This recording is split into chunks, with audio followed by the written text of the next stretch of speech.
Baik saudara, tema saya hari ini diambil dari kitab Yunus pasal yang ketiga. Kita lihat Yunus pasal 3. Saya kasih topik judul ya.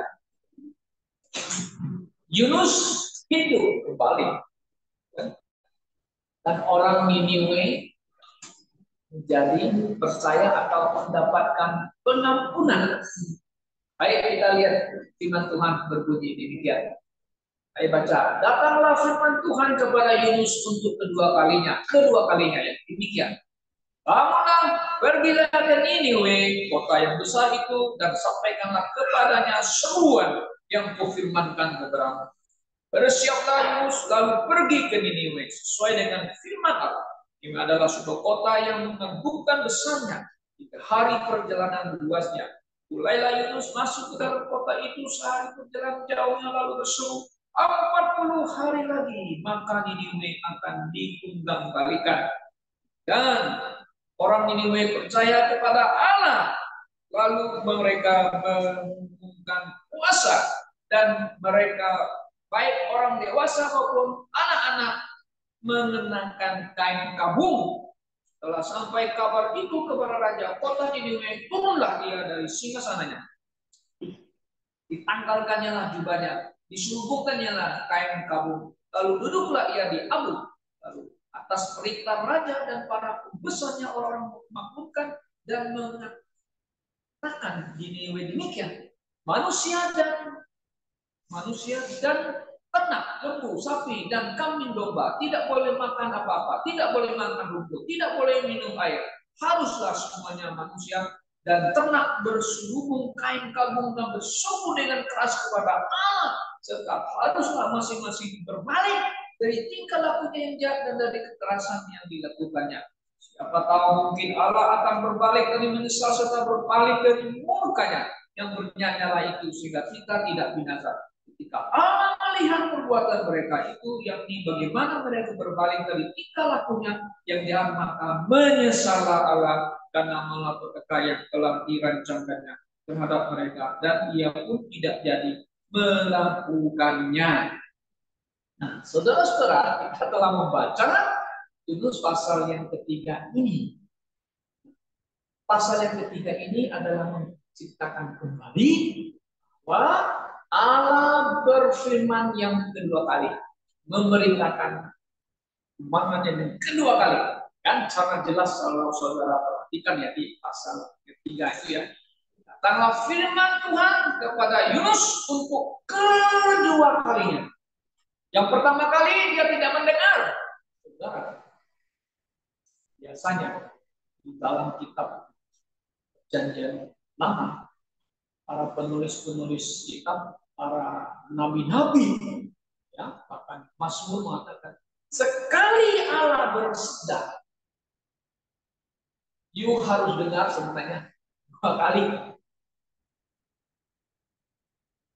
Yunus dengar, dia sekali dengar dia langsung tahu kalau orang Hokian yang lari, run away. Hah?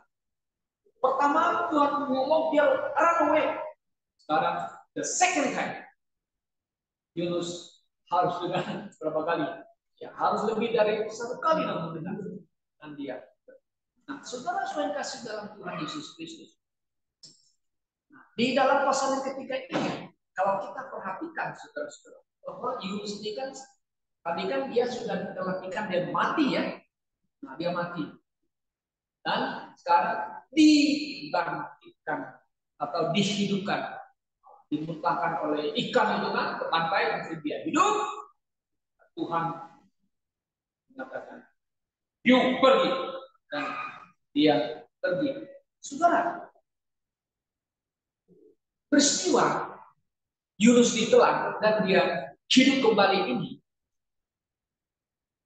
ini adalah satu mujizat perkara besar. Kenapa? Karena tidak pernah ada satu nabi yang pernah mati kemudian dihidupkan kembali. Ada. Semua nabi-nabi mati ya. Hanya Yunus mati, dibangkitkan kembali. Kenapa? Karena Tuhan mau dia pergi ke Niniwe. Nah, kalau kita berpikir, saudara, Yunus ini menolak perintah Tuhan. Bisa nggak Tuhan itu menolak dia? Bisa saja kan? Seperti Saul ya, tidak menuruti perintahnya Samuel. Akhirnya apa? Tuhan tolaknya jadi raja. Tapi kasusnya Nabi Yunus, dia menolak perintah Tuhan. Tuhan bisa menolaknya loh. Tuhan bisa pakai yang lain loh. Tapi why? Kenapa Tuhan masih mau pakai Yunus? Nah, inilah kita lihat. Bahwa Tuhan mau memberitahu, ingin mendidik Yunus. Ya, UA. Kalau you tidak benar, ya Tuhan bisa membuat Anda susah.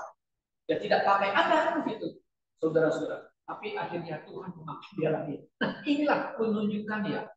Allah itu mengasihi Yunus. Dan juga Allah mengasihi bangsa-bangsa lain. Sebelum mereka dihukum oleh Allah, menurunkan malapetaka, Tuhan memakai Yunus untuk memberitahukan kepada orang-orang Niniwe. Nah, saudara-saudara, kalau kita perhatikan kasusnya Yunus ini, alasan dia melarikan diri itu ada alasannya, saudara. Begini alasannya ya. Ini Niniwe ini sebenarnya adalah ibu kotanya Assyria atau yang mengatakan Syria. Nah, ini Syria ini sebenarnya adalah musuhnya bangsa Israel. The enemy of the Jews atau Israel. Kenapa demikian? Karena Yunus tahu Raja Asyur. Nah, ini ada namanya Raja Asyur yang ada di Damaskus juga menakluk kerajaan Israel dan juga menakluk kerajaan Yehuda. Kan begitu ya. Nah, kemudian di Asyur ini ditaklukkan lagi oleh Assyria yang dari Babilonia. Nah, kemudian ini Assyria itu betul-betul menakluk kerajaan Israel dan Yehuda. Langsung mereka itu dibawa ke pembuangan. Bawa ke pembuangan gitu ya. Nah, setelah itu, saudara-saudara, oleh Raja Syria ini, mari kita lihat. Mari coba kita lihat di dua raja-raja, supaya saudara bisa punya bayangan ya. Itu alasan kenapa Yunus ini mau larikan diri, ya, dia tidak mau menuruti perintah Tuhan untuk menyampaikan hukuman Allah kepada mereka. Coba kita lihat di dua raja-raja, pasal yang ke-17. Ya, pasal 17, mari kita lihat. Pasal 17. Nah, sebelumnya kita juga boleh lihat di pasal yang ke-15 dulu ya. Pasal 15 ayat 37. 37. Oke. Ya. Mari kita lihat ayat yang 37. Di sini ada mengatakan demikian. Mulai zaman itu Tuhan menyuruh rejim Raja Aram. Nah, Raja Aram itu makanya kita lihat ada namanya istilahnya Aramik. Nah, ini katanya Aram, bahasa Arab ya. Nah, dan Okab bin Romanya menyerang Yehuda. Nah, ya, saudara perhatikan lagi ya. Nah, kemudian saudara-saudara, ya kita lihat ya di ayat yang ke pasal 16. Nah, sekarang kita lihat dua raja-raja pasal 16 ayat yang ke-9. Tadi kan ini kan Aram ya. Kemudian kita lihat lagi, maka Raja Asyur. Asyur itu King of Assyria. Ya, kalau bahasa Inggrisnya. Asyur mendengar permintaannya dan maju melawan Damsyik. Nah, melawan itu itu apa? Itu di sini disebut di sini itu Aram gitu ya. Oke. Nah, kemudian kita loncat ke pasal 17 ya, pasal 17 ayat 24. Kita lihat pasal 17 ya. Nah, kemudian kita lihat ayat yang ke 24 ya, 24 apa yang dikatakan? Raja Asyur, nah, Assyria mengangkut orang dari Babel, dari Kuta, dari Awa, dari Hamat, dari Sepharwaim, lalu menyuruh mereka diam di kota-kota Samaria menggantikan orang Israel. Maka orang itu pun menduduki Samaria dan diam di kotanya. Nah, ini ceritanya. Jadi Yunus ini tahu ini Tuhan, ini kan musuh orang Israel, orang Yahudi. Dan Yunus tahu Allah Israel adalah Allah yang pengasih dan penyayang.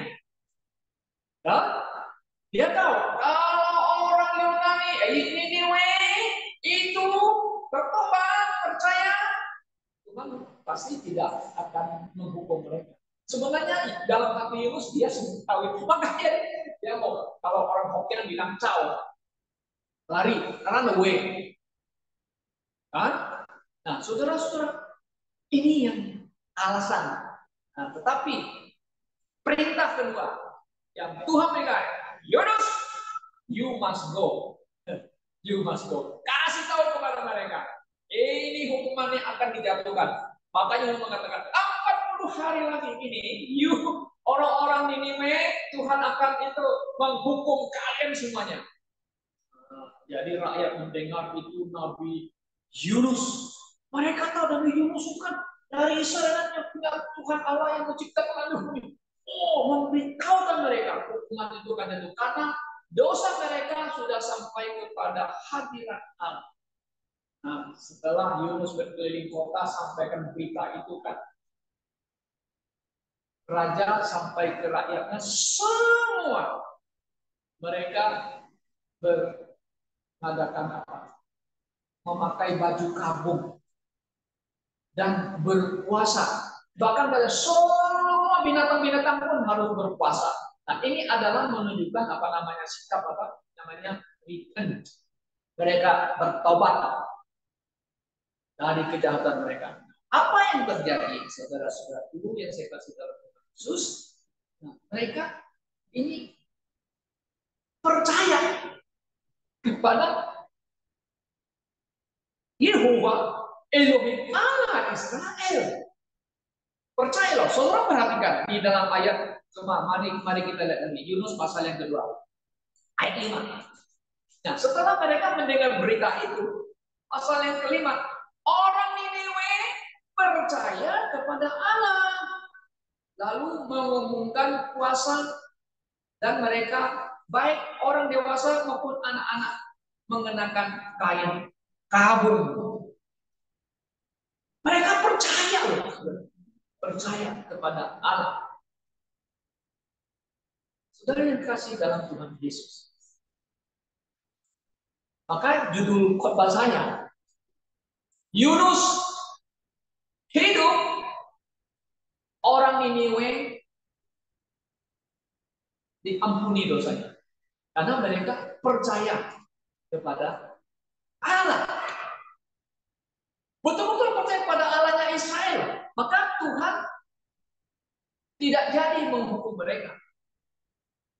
Karena Yunus yang diutus untuk memberitakan hukuman Allah itu kepada orang Niniwe.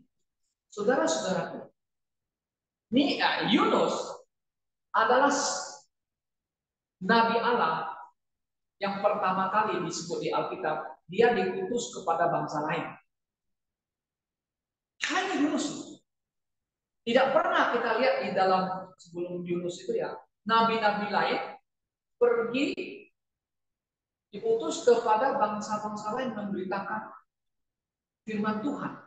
Yang ada Tuhan mengutus nabi-nabi Tuhan pergi kepada bangsa Israel, bangsa Yehuda yang meninggalkan Tuhan, yang berontak kepada Tuhan yang ada. Tapi ini jelas Yunus diutus kepada bangsa Niniwe yang musuhnya orang Israel. Tuhan ingin sebenarnya mengingatkan Yunus pada kita juga orang Yahudi. Mereka bangsa-bangsa yang tidak Tuhan mengasihi mereka. Tuhan mengasihi mereka. Dalam artinya Tuhan juga peduli bangsa lain, saudara. Ya kan? Nah, kalau kita lihat di Mazmur ya, Mazmur di mana Raja Daud juga tahu itu Tuhan peduli kepada manusia. Mazmur 8 ayat 4. Coba kita lihat. Ya, Mazmur 8. Mazmur 8 ayat yang keempat ya. Saudara coba saudara baca di sana. Ya, sangat jelas di sini. Mengatakan demikian ya. Oke, Indonesia ayat kelima. Nah, kalau King James pakai 4. Indonesia pasal ayat 5. Apakah manusia sehingga engkau mengingatnya? Apakah anak manusia sehingga engkau meninggalkannya? Ayat 6 ini memang kita diciptakan hampir sama seperti angels. Tapi Indonesia memang seperti Allah, terjemahan yang kita bilang kurang pas. Harusnya lower than the angels, bukan sama seperti Allah ya. Ini boleh dibuat catatan saudara-saudara, bisa buat catatan di Alkitab saudara ya. Kita diciptakan lebih lower, lebih rendah daripada angels. Nah, di sini membuktikan kepada kita, sekalipun bangsa-bangsa lain yang tidak mengenal Tuhan, tapi dia adalah ciptaan Allah, in the image of God, manusia kita. Sebelum Tuhan menghukum manusia, dia kasih peringatan dulu. Ya, zaman Nuh Tuhan memberi peringatan melalui Nuh kepada orang-orang sekitar Nuh, you harus ikut saya bangun Nuh, bangun kapal itu ya. You harus percaya kepada Tuhan yang pencipta langit dan bumi ya. Mereka tak tahu sama Nuh yang buat kapal di gunung atas. Tapi akhirnya apa?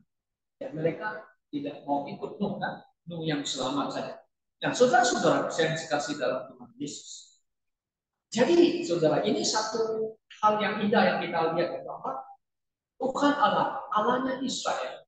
Dia juga mau bangsa-bangsa itu percaya kepada Dia, percaya kepada Allah yang hidup dan yang benar. Nah, kalau ini kita coba untuk aplikasikannya, saudara. Sudah saya jelaskan tadi ya, bahwa setelah Israel ditakluk oleh Assyria, itu di Samaria itu dikuasai atau diduduki oleh orang-orang yang dikirim oleh Raja Assyria, Asyur itu ya, untuk tinggal di Samaria sampai zamannya Yesus. Nah, makanya saudara, kalau kita lihat, kita coba untuk menarik kembali bahwa peristiwa Yunus ini, bahwa Yesus sudah mengatakan seperti Yunus dalam pertikaian 2 hari, 3 hari, 3 malam, demikian juga anak manusia akan berada dalam perut bumi 3 hari, 3 malam. Ya kan? Sama kan? Yesus sudah mengatakan, dia percaya bahwa Yunus mati, betul. Dia hidup lagi. Yesus 3 hari, 3 malam. Mati nggak?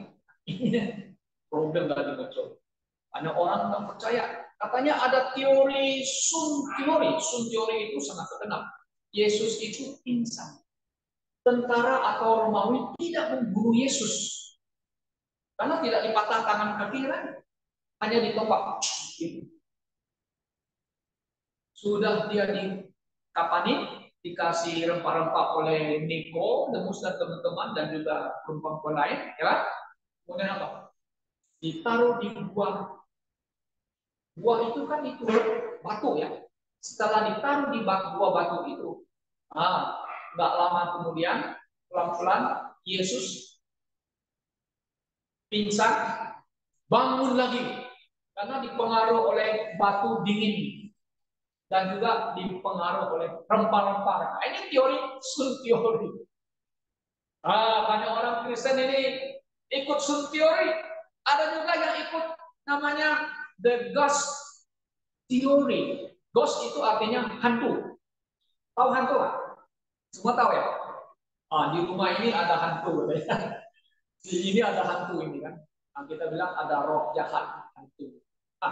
Ghost theory. Ghost theory itu apa? Jadi ghost theory itu begini. Mereka melihat Yesus itu bukan mukanya Yesus, tapi itu hantunya. Dengan kata lain, rohnya. Ya, mereka hanya mengimajinasi, oh ya, kita kenal bukan Yesus, oh ya itu. Nah, itu hantu. Pernah sekali kan waktu Yesus berjalan di air, mereka berteriak, itu hantu. Itu hantunya. Yesus bilang, ini aku. Saudara-saudara, hantu tidak punya daging, tidak punya tulang. Yesus berkata, aku ada daging dan tulang. Maka ini makan bersama dengan murid di pantai Danau Galilea. Membuktikan dia punya tubuh yang mulia. Dan Yesus bangkit dengan tubuh yang mulia. Oke? Nah, saudara, jadi kalau kita lihat ini peristiwa Yunus ini, saudara, dengan hubungannya dengan Yesus Kristus, ini ada pertalian hubungannya juga. Ya, Yesus pernah pergi ke Samaria. Ketemu siapa?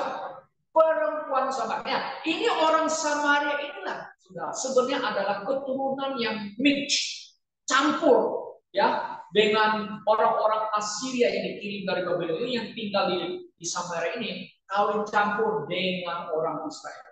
Maka disebut orang Samaria. Nah, orang Samaria tidak bergaul dengan orang Yahudi. Why? Karena mereka orang Yahudi tahu, you are not pure Israelite, not pure orang Yahudi. Karena sudah nikah campur. Nah, orang Samaria sebenarnya juga ada tata cara menyembah Tuhan. Mereka juga punya kitab sendiri. Nah, mereka tidak menyembah ke Yerusalem, tapi ada di Samaria. Nah, makanya terjadilah konversasi, percakapan di mana Yesus Kristus dengan perempuan Samaria. Kan? Yesus konversasi, minta air dong. Oh, kamu orang Yahudi, kok minta air sama kami orang, lagi perempuan loh. Nggak boleh. Oh, nggak boleh bertemu sebenarnya. Dia bilang, waduh, mau minta air sama saya. Ini airnya dalam ini. Tanya kan? Ya, mau cendok aja susah, jauh, agak dalam. Dari situlah Tuhan menawarkan air hidup kepada. Nah, kemudian Tuhan kalau percakapannya untuk apa nama itu memberitahu kepada dia bahwa dia Yesus yang dia ketemu itu adalah Mesias. Betul. Akhirnya kan semua orang mengatakan dialah Mesias. Yang di dalam kitab mereka, di dalam kitab orang Yahudi, orang Samaria itu punya kitab itu. Dia kalau Kristus datang, dia akan menceritakan banyak hal kepada itulah aku. Nah, akhirnya apa? Orang Samaria percaya kepada Yesus dan buat satu statement, dan sampai hari ini yang kita statementnya. Yesus Mesias, juru selamat dunia. Siapa yang menyatakan statement iman dasar iman itu? Ya orang Samaria. Orang Samaria yang dibenci oleh orang Yahudi, saudara-saudara. Nah, pernah saudara juga membaca kan? Yesus itu juga pernah menceritakan ya perumpamaan itu ya. Ada orang yang menderita di jalan, dipukul kan, ya, dirampok gitu ya. Setengah mati di situ kan. Nah, datanglah seorang imam dari Yerusalem, dia mau balik ke rumahnya di Jericho. Orang sakit, dia putarnya mau nolong. Kemudian ada orang Lewi lagi kan lewat, dia lihat, oh ini orang mana? Oh, ya biasanya mau tolong. Nah, kemudian tiba datang seorang Samaria ya, yang datang menolong orang yang setengah mati itu, dan dia bawa dia ke penginapan, dia kasih uang dan dia bayar. Kemudian dia bilang, kalau ini uang nggak cukup, nanti kalau saya datang lagi saya bisa bayar lagi. Yesus berkata kepada orang, siapa yang sesamamu manusia? Orang sama. Kenapa pakai Samaria? Di sini kita lihat ada korelasinya ya. Yunus sama Yunus itu dengan orang Samaria. Di mana Yesus pergi kepada orang Samaria. Nah, apa maksudnya artinya? Ini Samaria ini sebenarnya mewakili kita bangsa lain. Orang sementara kutip kafir. Yesus pergi memberitakan kabar baik kepada mereka. Dan semua manusia harus mendapatkan kabar baik dari Tuhan. Nah, saudara-saudara yang saya kasih dalam Tuhan Yesus Kristus, ya, kita lihat bahwa Yunus nabi yang dipakai Tuhan. Dia mati, dia bangkit, kembali. Nah, ini adalah satu gambaran daripada Yesus Kristus dengan jelas bahwa Yesus mati, dikuburkan, dan dia bangkit kembali. Nah, ini adalah gambaran tentang kematian, penguburan, dan kebangkitan daripada Yesus Kristus. Nah, saudara-saudara yang saya kasih dalam Tuhan Yesus, kita sebagai orang percaya, ya, orang Kristen, harus menyadari, ya, bahwa Yunus ini yang di dalam perut ikan ini benar-benar mati. Masih banyak orang Kristen yang tidak percaya Yunus itu mati. Katanya mereka mengatakan Yunus tidak mati karena dia berdoa di dalam perut ikan. Tetapi kalau saudara membaca ayat berikutnya, Yunus itu berdoa itu di dalam apa? Coba mari kita lihat, betul nggak? Di dalam ayat yang ke berikutnya itu ada mengatakan ayat yang kedua itu, coba. Dalam kesusahanku aku berseru pada Tuhan, dan Ia menjawab aku. Dari tengah-tengah dunia orang mati aku berteriak. Ayat 1 mengatakan dia berdoa dalam perut ikan. Tapi ada kalimat selanjutnya, Ia menjawab aku dari tengah-tengah dunia orang mati. Dunia orang mati di mana itu tempatnya? Terjemahan Kingdom Hell. Hell. Neraka. Yunus kok bisa berdoa di dalam perut ikan? Kalau dia berdoa dalam perut ikan berarti Yunus tidak mati kan? Dia berdoa dalam perut ikan kan? Tapi dia mengatakan di sini Tuhan menjawab dia kan di tengah-tengah dunia orang mati. Di mana? Itu perut ikan itu adalah gambaran daripada neraka itu sendiri yang real. Neraka itu real nggak? Yes, real. Di mana itu neraka? Kalau saudara baca lagi itu di bawah. Di bawah, di bawah, di bawah mana? Di bumi. Nah, makanya sebelum Yesus mati di salib, orang-orang perjanjian lama yang mati itu dia pergi ke alam baka, itu ya dunia orang mati. Di dunia orang mati di bumi ini ada dua kompartemen, ada dua ruangan. Ruangan satu tempatnya paradis, itu tempatnya Bapak Abraham. Yang satu lagi tempatnya penderitaan. Orang kaya sama dengan orang ya, Lazarus yang mati, orang kaya sekali, kok ada Lazarus sama Bapak Abraham? Nah, di sana dia ngomong, masih ngomong, masih ada kesadaran, ya, jiwanya masih ada, rohnya nggak mati, masih ada kesadaran. Nah, Yunus ada di sana, dia berdoa kepada Tuhan, Tuhan mendengarnya. Nah, saudara, jadi sebagai orang Kristen kita harus percaya Yunus itu betul mati dalam perut ikan. Dia berdoa, yes, berdoa di dalam alam baka, di dunia orang mati. Tapi Tuhan membangkitkan dia kembali. Nah, ini adalah gambaran Yesus Kristus. Saudara-saudaraku yang saya kasih dalam Tuhan Yesus, ya, bahwa orang anyway ya bisa percaya, bisa meninggalkan dosa mereka dan Tuhan mengampuni mereka karena Yunus yang pergi memberitakan Injil. Coba kalau Yunus mati, Tuhan tidak bangkitkan dia. Wah, Niniwe ini akan dihukum oleh Tuhan. Tapi Tuhan memakai Yunus ini. Yang sudah mati, bangkit lagi. Dan dia pergi memberitakan Injil. Memberitakan kabar baik kepada orang-orang Niniwe. Dan mereka mendengar, dan mereka menjadi percaya. Nah, ini sebenarnya sebagai satu pelajaran rohani bagi kita ya, saudara ya, bahwa kita sebagai orang-orang percaya sebenarnya kita ini sudah mati. Anda dan saya mati di mana? Waktu saudara dan saya percaya kepada Yesus, ya kan? Kita mati bersama Yesus dan kita bangkit bersama Yesus kembali. Makanya itu yang percaya kepada Yesus dibaptis kan?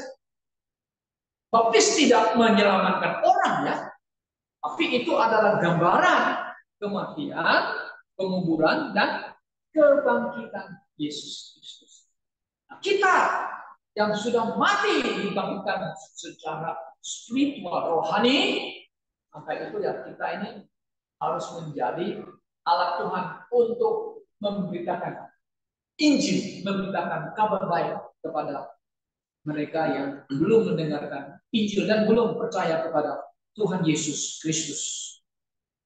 Saudara yang sekasih dalam Tuhan Yesus, apakah saudara sudah percaya kepada Yesus? Apakah sudah menerima Yesus Kristus sebagai Tuhan dan Juru Selamat pribadi? Jika saudara percaya kepada Yesus, maka saudara akan mendapatkan hidup yang kekal, tidak mendapatkan penghukuman di mana? Di api neraka. Nah, ini adalah satu kabar baik yang kita beritakan sampai hari ini, bahwa Yesus Kristus, Dia telah mati datang ke dunia untuk menebus dosa manusia. Siapa yang percaya kepadanya, yang menerima Yesus, akan mendapatkan hidup yang kekal. Kiranya Tuhan menolong kita. Kiranya Tuhan memberkati kita semuanya yang sudah percaya kepada. Dan biarlah Tuhan memakai saudara dan saya untuk memberitakan kabar sukacita, kabar baik ini kepada mereka yang belum percaya kepada Yesus. Mari kita berdoa.